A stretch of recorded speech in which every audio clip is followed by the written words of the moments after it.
Halo para penggemar fisika, sekarang saya akan membahas soal-soal yang berkaitan dengan soal ujian masuk perguruan tinggi negeri. Nah, ini materi yang saya bahas adalah gerak lurus. Kalau Anda merasa belum menguasai teori gerak lurus, silakan menonton video saya yang membahas dasar teori gerak lurus, yaitu di Gprofis F165. Nah, soal yang pertama, sebuah mobil bergerak lurus dipercepat dari keadaan diam dengan percepatan 5 meter per sekon kuadrat.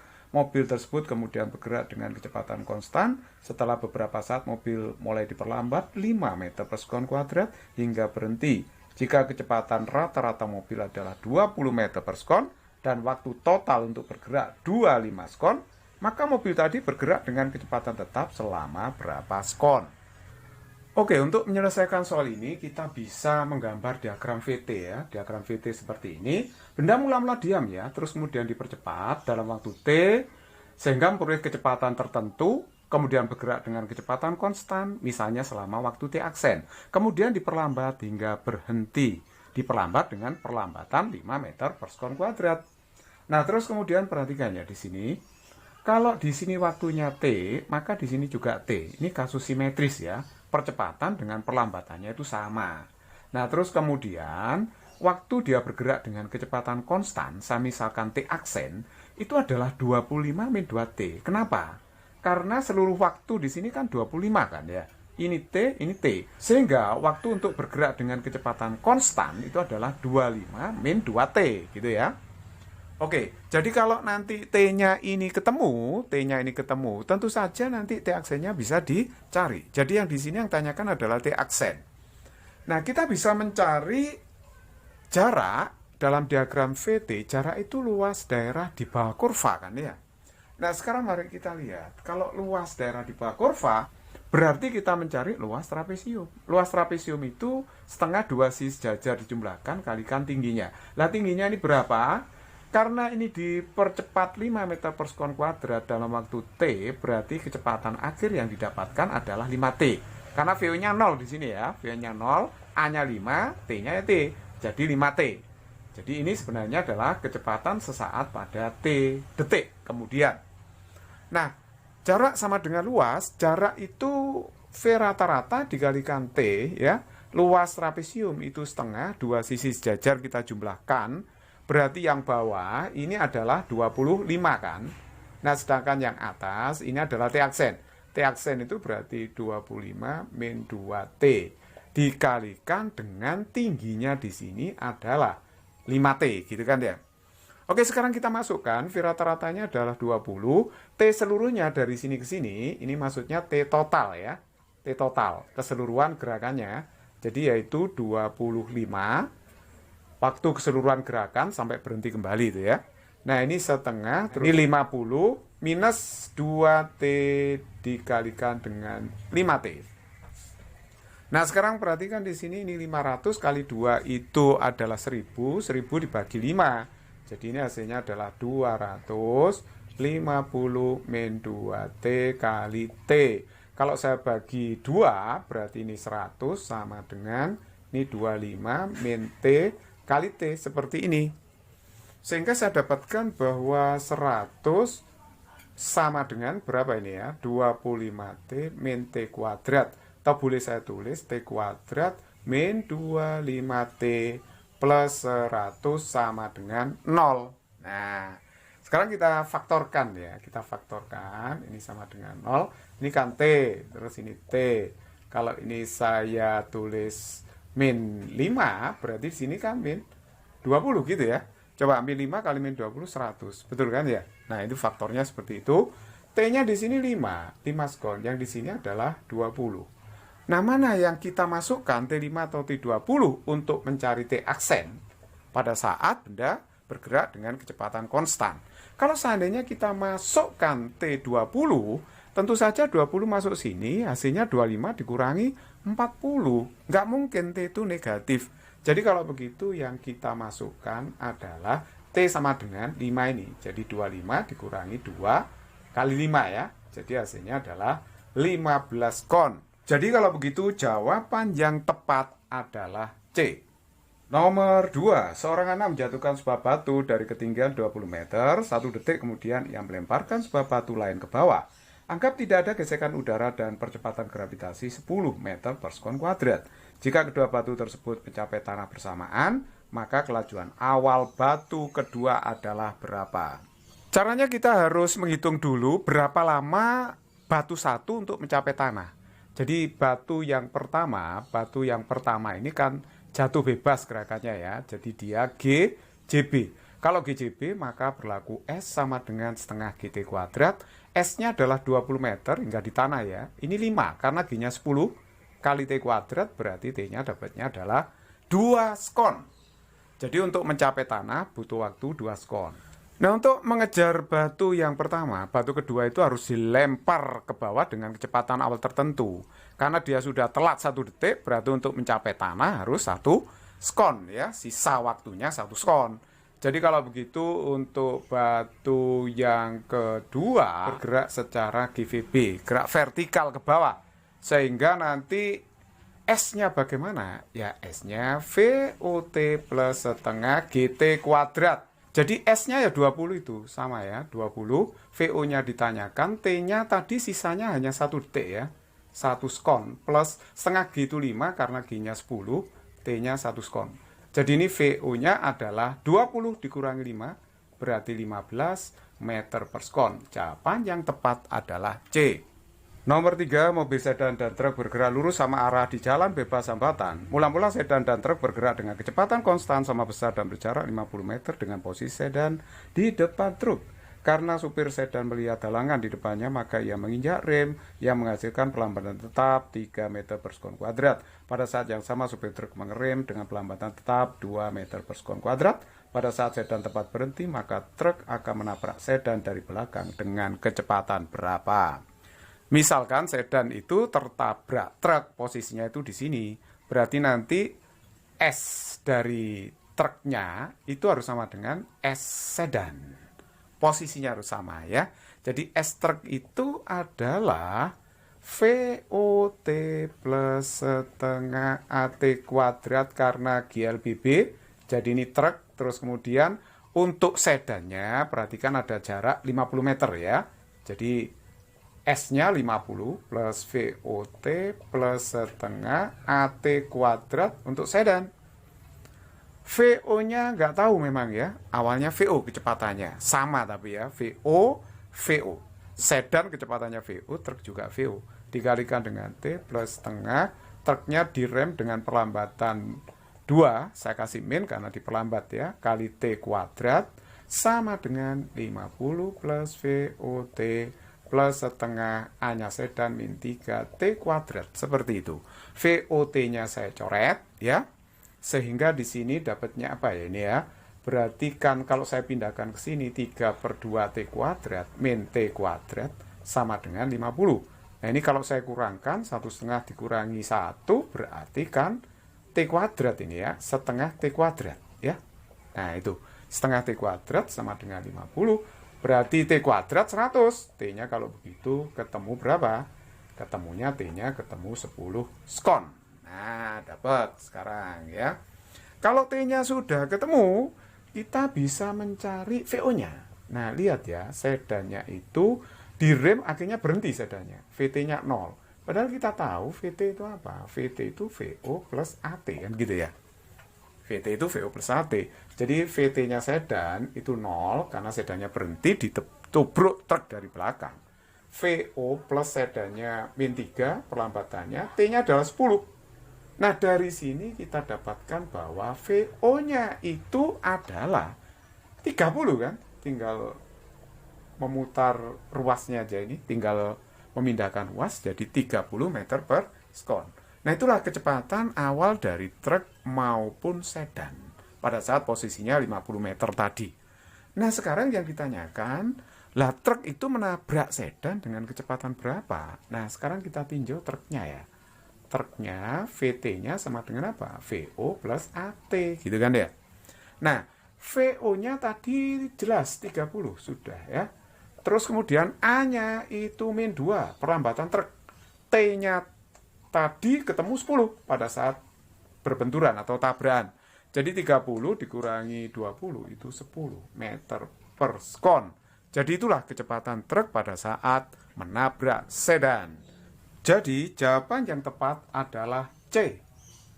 Nomor 4, masinis kereta api penumpang yang sedang bergerak dengan laju 72 km per jam melihat kereta barang pada jarak X di depannya. Kereta barang pada jalur yang sama dan sedang bergerak ke arah sama dengan laju konstan 36 km per jam. Masinis kereta penumpang mulai menekan rem sehingga keretanya diperlambat konstan sebesar 2 meter per sekon kuadrat.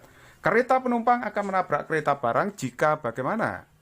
Nah, kalau kereta penumpang menabrak kereta barang misalnya pada posisi ini ya, otomatis posisinya harus sama ya, jaraknya harus sama, jadi S penumpang dengan S barang itu harus sama. Nah, karena kereta penumpang itu bergerak secara GLBB, maka rumusnya adalah VOT plus setengah AT kuadrat. Ini kita kereta penumpang ya. Kalau kereta barangnya bergerak dengan kecepatan konstan, ya rumusnya V kali T. Tetapi ingat bahwa di sini dia berposisi X dari kereta penumpang. Oleh sebab ini rumusnya harusnya ditambah X di sini ya. X ditambah dengan VT seperti itu. Ini untuk kereta barang.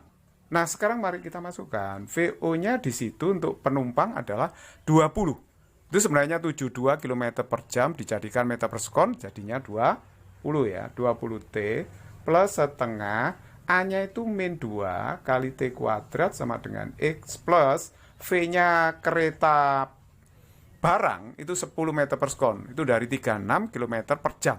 Diubah jadi meter per sekon. Jadi 10 dikalikan dengan T. Akhirnya dapatnya 20 T min T kuadrat sama dengan X plus 10 T. Saya pindah ruas saja, berarti T kuadrat sama dengan min 10 T plus X. Nah, sekarang kita temukan persamaan kuadrat dalam T. Nah, ingat bahwa kalau kereta barang itu tertabrak kereta penumpang, artinya ada waktu tabrakannya yang lebih besar daripada 0. Oleh sebab itu, diskriminan dari persamaan kuadrat ini harus lebih besar dari 0 juga. Nah, diskriminan itu apa? Kan B kuadrat min 4AC itu ya. Itu harus lebih besar dari 0. B-nya berapa nih nilainya? Kan min 10 ya. Jadi min 10 saya kuadrat min 4, A-nya itu 1 di sini ya. Sedangkan C-nya adalah X. Nah, ini lebih besar dari 0. Jadi ini kan 100. 100. Nah, ini saya pindahkan ke ruas kanan aja ya. Min 4X berarti 4X. 100 bagi 4 itu adalah 25. Berarti kereta penumpang akan menabrak kereta barang ketika posisi awalnya X-nya itu lebih kecil daripada 25 meter. Itulah jawabannya. Jadi jawaban yang tepat adalah D. Nomor 5, sebuah bandul yang digantungkan pada atap gerobak berada dalam keadaan setimbang saat gerobak diam. Suatu saat gerobak ditarik dengan gaya konstan sedemikian hingga kecepatannya 13 meter per sekon saat mencapai jarak 5 meter. Dalam keadaan gerobak berjalan tersebut, simpangan bandul terhadap posisi setimbang sekitar berapa? Nah, ini sudah saya gambar ya. Nah, ini gerobaknya, pura-pura gerobak ini ya. Nah, ini bandulnya, kalau gerobaknya diam ya posisi bandul di sini. Tapi kalau gerobaknya dipercepat ke depan, percepatannya A, maka bandul justru mengarah ke belakang. Percepatannya sama dengan percepatan gerobak. Ini namanya percepatan reaksi ya. Sedangkan bandul sendiri ini juga akan mendapatkan percepatan gravitasi dalam keadaan diam maupun menyimpang ke kiri. Nah, sekarang berarti ada dua vektor percepatan yang bekerja pada bandul, yaitu A sama G. Kalau ini sudutnya theta, maka di sini juga theta ya, karena ini sudut sehadap. Vektornya itu boleh saya pindahkan. Kalau G-nya itu jelas ke bawah arahnya ya, saya pindahkan. Nah, A-nya itu pindahkan ke bawah, tapi tetap tegak lurus G ya, seperti ini. Nah, ini A-nya, terus kemudian perhatikan baik-baik, berarti ada A total yang arahnya ke situ ya. Nah, ini G ditambah A itu adalah A total secara vektor, theta-nya di sini. Tan theta itu A per G ya berarti. Nah, sekarang kalau kita mencari A-nya bagaimana? Nah, dalam soal tadi, kecepatan akhir setelah menempuh jarak 5 meter adalah 13 meter per sekon. Jadi saya bisa mencari VT kuadratnya itu V kuadrat plus 2AS, sehingga nanti A-nya bisa saya ketahui. VT kuadrat berarti 13 kuadrat, VO-nya itu kan dari keadaan diam ya. Nah, A-nya itu dihitung, S-nya adalah 5. Jadi ini 169, ini berarti 10A. Kalau begitu A-nya berapa? 16,9 meter per sekon kuadrat. Nah, sekarang saya masukkan sini. A-nya adalah 16,9, G-nya kan 10. Jadi ini kan 1,69. Nah, ini sama aja dengan 1,7. Sama aja dengan, sangat dekat dengan akar 3, 1,7 itu ya. Jadi kalau begitu θ-nya adalah sekitar 60 derajat. Jadi jawaban yang tepat adalah E. Nomor 6, grafik seperti ditunjukkan gambar melukiskan perjalanan mobil A dan B. Pernyataan yang benar adalah, perhatikan baik-baik ya, pernyataan 1, A ini bergerak secara GLB. Kalau GLB berarti V-nya konstan. Nah, kalau V-nya konstan berarti percepatannya tidak ada. Betul memang, 1 tidak mengalami percepatan. Oke, terus yang kedua, A tersusul B setelah bergerak selama 67,5 sekon. Nah, syarat tersusul itu kan jaraknya harus sama ya. Jadi SA sama dengan SB. Tersusulnya pada saat berapa? Jelas tidak pada T30. Karena secara diagram VT ya, jarak itu kan luas daerah di bawah kurva. Luas segitiga dengan luas kotak itu nggak sama. Jadi kalau pada 45, apakah luas segitiga ini sama dengan luas kotak? Jadi jarak yang ditempuh A itu luas kotak, jarak yang ditempuh B itu luas segitiga. Ini kalau kita hitung luasnya juga nggak sama. Berarti tersusulnya pada waktu lebih dari 45 sekon. Nah, misalkan di sini ya, waktunya T. Ini pada saat tersusul. Nah, sekarang SA-nya gimana bentuknya? Karena GLB berarti kan V dikalikan T gitu aja rumusnya ya. Jadi kalau begitu, kalau V kali T sama dengan mencari luas kotak ini sampai waktu T. Jadi itu kan 40 dikalikan T, sedangkan yang B itu luas trapesium. Nah, ini luas trapesium ini. Luas trapesium itu setengah 2 sisi sejajar dijumlahkan. T ditambah dengan yang ini, T min 45 dikalikan dengan tingginya. Lah tingginya ini kan 60, sudah jelas ya. Nah, jadi ini 40T sama dengan 30, ini 2T min 45 gitu ya. Jadi nolnya saya coret. Berarti 4T sama dengan 6T, 135. Berarti 2T sama dengan 135. Berarti T-nya saya dapat dong, 67,5 sekon. Nah, coba nomor 2 berarti betul itu ya. Nah, terus kemudian yang ketiga, dikatakan di situ mobil B bergerak dari keadaan diam. O-nya B itu 0. Oke. Yang keempat, A tersusul B setelah menempuh jarak 2700. Jarak susul itu bisa SA, bisa SB. Sama kan ini? Saya memakai S aja karena rumusnya singkat, 40 kali T. Jadi 40, T-nya tadi ini ya. Saya tulis T-nya 135 per 2. Jadi 20 kali 135, 2700 meter. Nah, ini juga betul ini ya. Jadi benar semua, jawabannya adalah E. Oke, nomor 7, bola A dilepas dari ketinggian H di atas permukaan tanah. Bersamaan dengan pelepasan bola A, benda B diberi kecepatan vertikal ke atas sebesar V dari permukaan tanah. Percepatan gravitasi G. Agar A dan B mencapai tanah pada saat yang sama, maka harus dipenuhi hubungan bagaimana? Karena A itu jatuh bebas, GJB ya, gerak jatuh bebas, maka S-nya adalah setengah GT kuadrat. S-nya itu H ya, jadi ini setengah GT kuadrat. Sehingga waktu untuk mencapai tanah adalah akar 2H per G. Nah, sekarang yang B dilempar terus kemudian mencapai tanah kembali berapa? Kita cari dulu waktu untuk mencapai puncak dulu. B mencapai puncak dalam waktu berapa? Di puncak itu VT-nya 0 ya. Nah, B itu bergerak secara GVA, gerak vertikal ke atas. Jadi kalau begitu diperlambat nanti VT-nya VO min GT gitu ya. Di puncak VT-nya 0. VO min G, nah ini waktu untuk mencapai puncak. Berarti waktu mencapai puncak itu adalah VO per G. Nah, waktu pergi pulang atau pulang pergi, naik kemudian turun, itu adalah 2 kali TP. berarti 2 kali ini ya, 2 kali VO per G. Nah, katanya waktunya sama untuk mencapai tanah. Jadi ini kita samakan aja, berarti akar 2H per G itu harus sama dengan 2 VO per G. Lalu saya kuadratkan kedua ruas, berarti 2H per G sama dengan 4 VO kuadrat per G kuadrat. Nah, sehingga hanya saya dapat berapa ini? 2 VO kuadrat per G. Seperti itu. Nah, karena di situ VO-nya simbolnya V, ya kita ganti V seperti ini per G. Jadi jawaban yang tepat adalah D.